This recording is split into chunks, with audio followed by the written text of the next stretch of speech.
សម្ដេចតេជោធិបតីបានកែប្រែ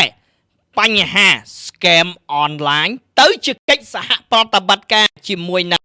សហព័ន្ធស៊ើបអង្កេតរបស់សហរដ្ឋអាមេរិកនិយាយយ៉ាងខ្លីគឺ FBI កម្ពុជាត្រូវបានក្លាយជាបាវសាក់ដែលប្រទេសមួយចំនួនចោទថាមាន scam online ទន្ទឹមនឹងប្រទេសទាំងអស់នោះ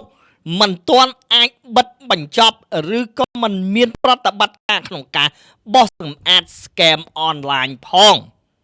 សង្គ្រាមការពារគេឈ្មោះគឺ scam online ដែលគេចាប់ផ្ដើមយកកម្ពុជាធ្វើជា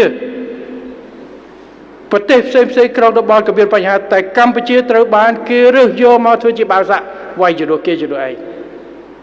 តែយើងនៅដេកយើងនៅយំ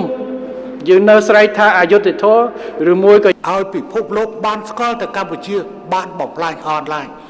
ហើយប្រទេសតែឯងមានយ៉ាងណារឿងរបស់ឯងទៅចោះ The businesses that submitted fake receipts and invoices to the Minnesota Department of Education in the Feeding Our Future scheme. Investigators also allege Eadley personally took in more than $5 million in cash and used some of it to buy a house in Burnsville and also sent some of that to Uganda. គេហៅថាសហគមន៍សូម៉ាលីដែលនៅសហរដ្ឋអាមេរិកខាង Joe Biden និយាយឲ្យស្រួលស្ដាប់គឺគាត់បានគេហៅថាscam ណា scam ដោយក្លែងបន្លំវិកាយបត្រអប់រំសិក្សារហូតទៅដល់$5 លានហើយ$5 លាននោះគាត់ទិញផ្ទះនៅ